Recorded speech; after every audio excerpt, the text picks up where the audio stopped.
Hello from Seoul? Alright, let me ask you one question. What's the best noodle dish? Yeah, it's hard to pick one. I think we can talk about that all day long. But nobody can deny that pad thai is one of the greatest noodle dishes of all time. Alright, are you guys ready? Let's get started.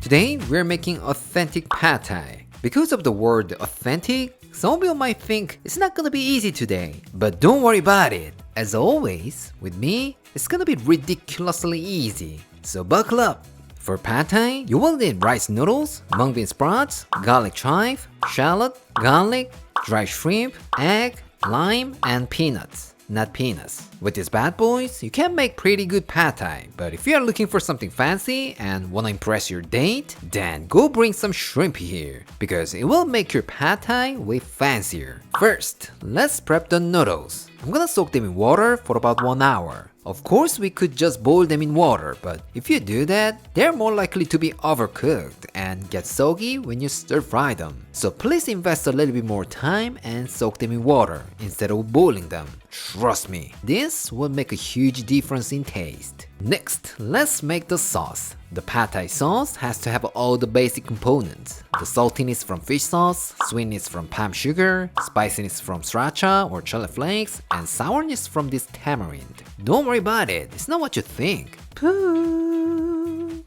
Seriously, it's a fruit. Anyways, this bad boy will take you to a Thai restaurant with his unique and pleasant sourness, even though it looks like, you know what I mean. What? There's no way to get these bad boys? Don't worry about it. Just try it with regular sugar and vinegar. Still gonna be good. In a small container, add 50 grams of tamarind, a quarter cup of hot water, and mix them together. As you keep mixing it, it will loosen up a little bit and eventually turn into a paste like this. Then you can pour it into a fine sieve and strain all the liquid out of the solids. That's it. Now in a separate container, add your tamarind paste, 2 tablespoons of fish sauce, 3 tablespoons of palm sugar, 1 tablespoon of oyster sauce, 3 tablespoons of water, and give it a good mix. Here, if you love spicy food, add half a tablespoon of sriracha. What? You don't like spicy but wanna make it pretty like a beautiful red color? Then paprika will be a good substitute. And for information, before you use palm sugar, please make sure to chop it or grate it. If you just add the whole thing into the sauce, it will take literally forever to melt, and you will find yourself like continuously saying the F word while mixing. If that happens, I'm not responsible. Next, take 2 or 3 shallots and thinly slice them. The thinner, the better. And then smash 3 cloves of garlic and finely chop it. Once that's done, cut some garlic chives into long strips. What? Do garlic chive? Then you can use our love, green onion. No problem at all. This time, let's prep the peanuts. Normally, you could just chop it, but if you put them in a Ziploc bag and break them down like this, there's some inconsistency in size or shape, and that's gonna give you more interesting texture. Now, let's prep some dried shrimp. If you're not a big fan of shrimp, you can skip fresh or frozen shrimp, but this dried shrimp is a must because they're gonna add that iconic umami taste to your pad thai. So let's take 2 tablespoons and chop it. What? You don't wanna see the face of the shrimp in your pad thai? Then just blend it up as much as you can so that nobody knows what's in it. Trust me, this will be a game changer. I really wanna say it's cooking time, but there's one more important ingredient we need to prep. That is pickled radish. Actually, we gotta use Thai-style pickled radish, but there's no way to get that in Korea. So I'm just gonna chop this Korean-style pickled radish and pat them dry. Don't worry about it, still gonna be good. Finally, we're set. Let's get cooking. Add 2 tablespoons of oil to a wok and heat it over medium-high heat. Once it's nice and hot, add in your shrimp, a pinch of salt, and get a nice sear on them. Once they're cooked through but not rubbery, remove from the wok and set them aside. Now reduce the heat to medium, add 2 tablespoons of oil and the dried shrimp. Give it a few stirs, add the garlic, shallots, pickled radish, and saute for 1 minute or until the garlic starts to brown. And then increase the heat to high, add the drained noodles and the pad thai sauce. We're just gonna toss everything together for about 2 minutes or until the noodles are cooked to your liking. What? They're undercooked but they're about to burn? Don't worry about it. Just add 1 or 2 tablespoons of water and give more time to cook through.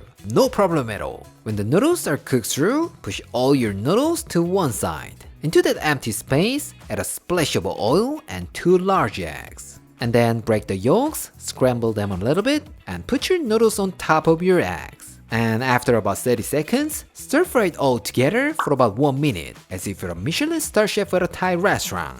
Of course, instead of scrambled eggs, you could just wrap it in the omelette, and that looks way fancier. But Claire prefers it this way, so as always, I don't have any choice. And that's how I survive. Alright, reduce it down to a low heat and add the rest of the ingredients. Mung bean sprouts, garlic chives, and half of the peanuts. Now all you gotta do is give it a final mix. That's it, so easy, right? Alright, let's transfer it to a serving plate and place our beautifully cooked shrimp on top of the noodles. And then add some fresh mung bean sprouts, peanuts, a little bit of chili flakes, and a lime wedge. Last but not least, if you have some leftover garlic chives, bring them all, because green always make your dish look fancy. How does it look? It looks gorgeous, right? Alright, let's go to our taste tester. Claire? Wow, it's fabulous! For me, pad thai is the first Thai dish that I ever tried, and ever since that, it's been always on my table. I can't wait to try. 와, 새우 봐라, 새우. 새우가 다 했네. 먹기도 전에 뭔가 만족스러워. 오 마이 갓. 아, 맞다. 제일 중요한 라임부터 먼저 뿌려볼까요? Let's mix it. Cheers!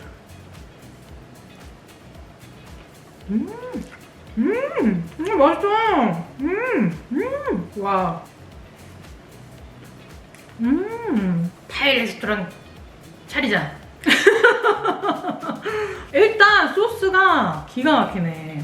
새콤한 맛이 너무 맛있어. 입맛을 확 잘 끌어줘. 그리고 너무 달지도 않아. 딱 정말 새콤한 게 너무 맛있어. 그리고 이 부드러운 면 사이사이에 계란이라든지 아삭한 숙주, 그리고 되게 크런치한 땅콩이 중간중간 막 섞이면서 진짜 한 입에 정말 다양한 식감이 들어오는 이 느낌이 너무 좋아. 맛있다. 진짜 맛있네. 집에서 한 퀄이 아니야. 왜 방콕에서 먹었던 진짜 그 맛이야. 왜 방콕에서 땀 쭈쭈쭈 흘리면서 길거리에서 먹던 딱 그 맛이야. 잘했다.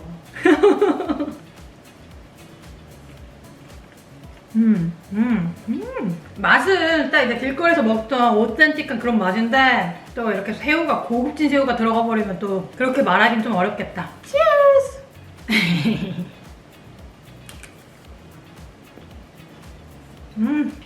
너무 맛있다. 역시 이거 넣어줘야 돼. 가끔 팟타이 먹어보면 너무 단 데도 있잖아. 근데 이거는 딱 기분 좋은 정도의 단맛에 그 새콤함이 딱 제대로 킨 역할을 제대로 한다. 너무 맛있어. 내가 길거리에서 먹던 맛이라고 해가지고 이게 약간의 오해의 소지가 있을 수도 있는데 이건 최고의 찬사야. 왜 방콕 같은 데서도 식당에서 먹는 것보다 길거리에서 먹는 게 훨씬 싸고 맛있잖아. 똑같은 거야. 왜 우리나라 같은 경우도 떡볶이 같은 거 식당에서 먹는 것보다 남대문 시장 가판대 같은 데서 먹는 게 훨씬 맛있잖아. 똑같은 거지. 최고의 찬사라는 거.